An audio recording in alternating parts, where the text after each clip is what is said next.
Good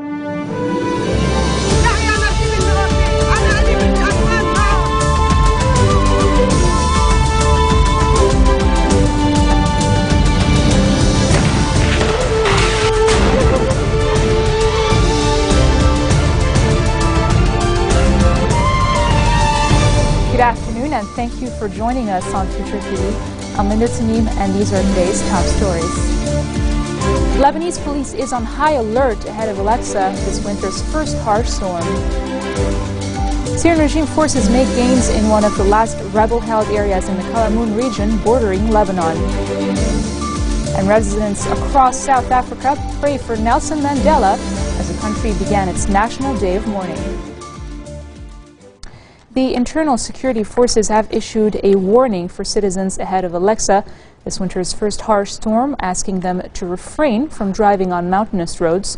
The ISF General Directorate says the storm in a few days will result in snowfall on low altitudes. Visibility will become bad and snow could accumulate and block some roads. Acting Police Chief Major General Brahim Basbous gave his orders to the ISF to remain on high alert in case of emergencies and offer citizens help when needed. He also asked them to prevent vehicles from driving on roads that could become dangerous, mainly in the mountains, and help drivers in areas where snow would accumulate and potentially block vital roads. Officials at Beirut's airport also advised travelers to arrive 3 hours in advance of their flight as a result of the upcoming storm. Maronite Patriarch Bashar Rai urges the United Nations to work for the release of the 2 bishops kidnapped in Syria and a group of nuns recently taken hostage in the war-ravaged country. During today's sermon, Rai expressed regret that the Greek Orthodox nuns had been assaulted. The 2 nuns, who were seized by rebels from a convent near Damascus, denied in a video broadcast on Friday that they had been kidnapped and said they were being held in a safe place. In the video aired by Qatar-based Al Jazeera satellite channel, the nuns appeared healthy. They took turns speaking, saying they were escorted out of Malula to keep them safe from the shelling. Rai also called for the release of 2 bishops, Yohanna Brahim and Boulos Yazji, who were kidnapped by armed men in Aleppo at the end of April. 1 Jordanian was killed and 3 others were injured in a car accident in Harissa mountain area in Jounieh. The national news agency says a black rented Kia Picanto skidded on the road near the Patriarchate headquarters in Kirki before all Jordanian of nationality were passengers in the car. They were transferred to a nearby hospital.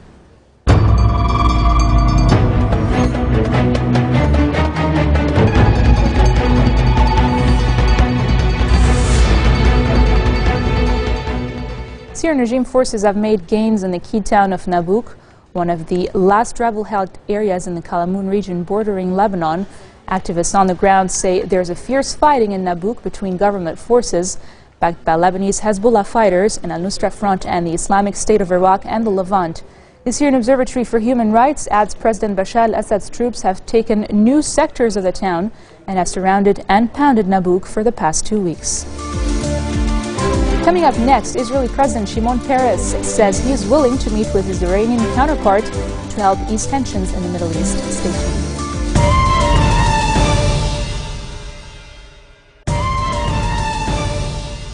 Welcome back. At least 16 people have been killed in series of bombings in and around the capital of Baghdad in Iraq.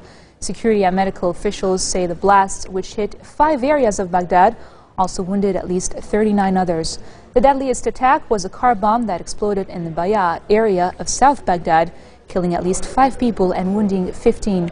The bombings come a day after attacks in Iraq killed 16 people, 9 of whom were shot dead at an alcohol shop in Baghdad. U.S. Secretary of State John Kerry has made an impassioned plea for the merits of diplomacy in achieving peace between Israelis and Palestinians. Kerry, who just returned this week from his 8th trip to the region, says peace is possible today. In these words: "We know that diplomacy without strength is blind to the world's perils, but we also believe that strength without diplomacy is blind to the world's promise. If diplomacy backed by the credible threat of military force can erase the menace of chemical weapons in Syria, if it can prevent the menace of nuclear weapons in Iran, If diplomacy can solve the existential demographic threat to Israel's future as both a Jewish and a democratic state, if we can fully address these threats near and far without going to war, Israel, the region, and the world will be more secure, and so will the United States. My friends, as everyone here knows, the world is mourning the loss of a great leader right now, Nelson Mandela. Mandela was a stranger to hate. He rejected recrimination in favor of reconciliation, and he knew the future demands that we move beyond the past. Just think of the lessons that he taught the world, which have special significance at this moment in history. He said, "It always seems impossible until it is done." Now, all of us who seek peace and the skeptics who think it can't be achieved should bear in mind those words.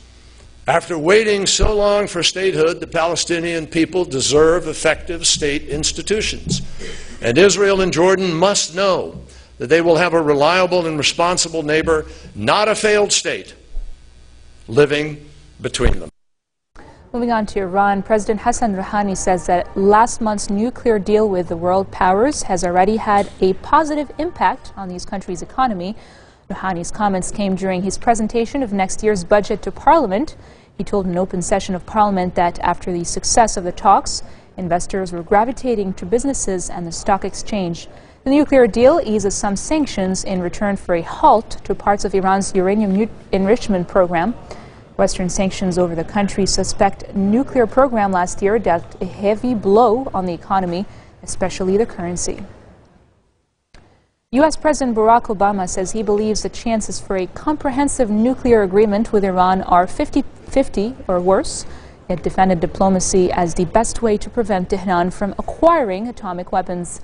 During a question-and-answer session with a pro-Israel audience, Obama said he wasn't naive about the odds for a successful final agreement between world powers and Iran next year, building on the recent 6-month interim deal. We have to not constantly assume that it's not possible for Iran, like any country, to change over time. It may not be likely.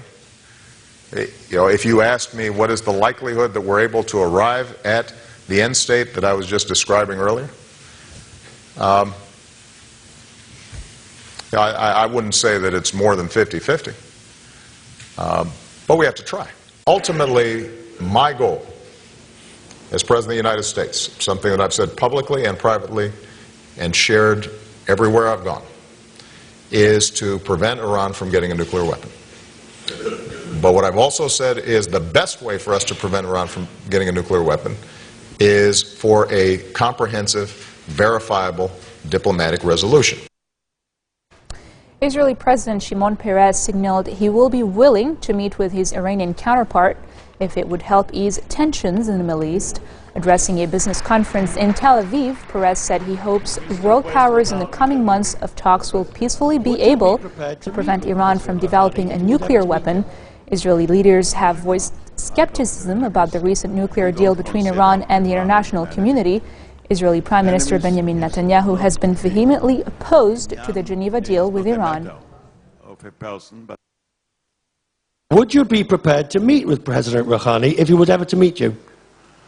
Why not? I don't have enemies. We don't consider Iran as an enemy.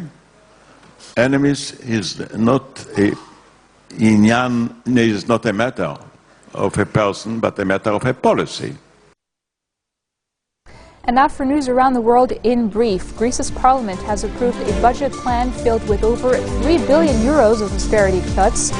After nearly going bankrupt and almost crashing out of the Eurozone last year, Greece expects a growth of 0.6% in 2014 and hopes to secure more leeway on its debts to the EU and the International Monetary Fund. Thailand's main opposition party has resigned from parliament to protest what it calls the illegitimacy of a government with which it can no longer work.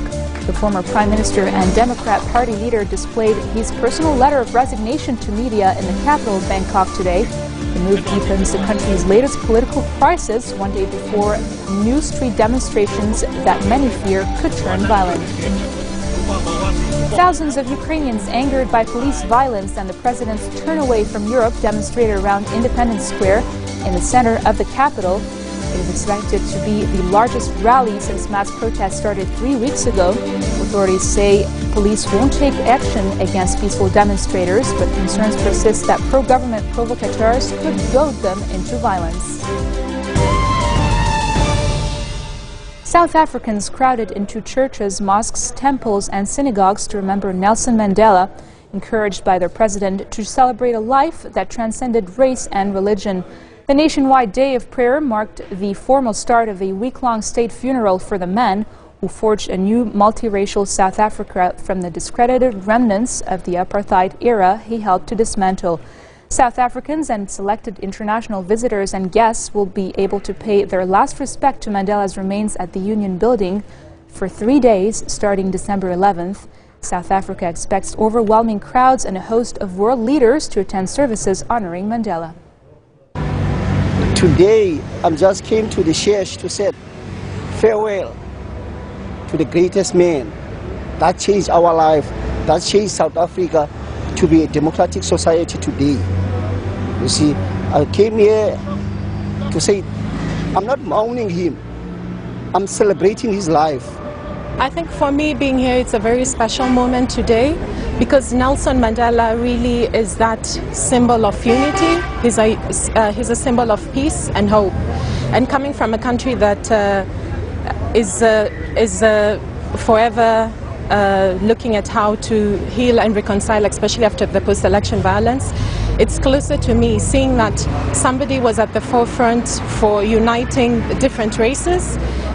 Madiba was always a part of our family in the sense that my cousin was his bodyguard, so we always knew his movements, and I was lucky enough to meet him in '95 and go to Tenes with my cousins, and so it didn't feel like a stranger. He felt like he was always part of our family, like a grandfather that we didn't see every day, but he was always part of us. Heroic in his deeds, graceful in his manner, sainted in his image, Nelson Mandela long served as both a cause in politics and a muse in the entertainment community. Celebrities and politicians, including Al Gore and Sean Puffy Combs, talk about the influence Nelson Mandela had on the world. It's a good human lesson for a young person to watch Mandela's story. Just because it would teach you that as an individual you can make change. One point after he was released from jail for the last time, he was asked, "Aren't you mad? Aren't you going to do something about this, Madiba? The people who did this to you over all these years, don't you want to get even?" And he said something that I've never forgotten. He simply said, "If I were to feel that way, I would still be in jail." In other words, the past is the past. I think it's an example to all of us of what reaching out to others really means.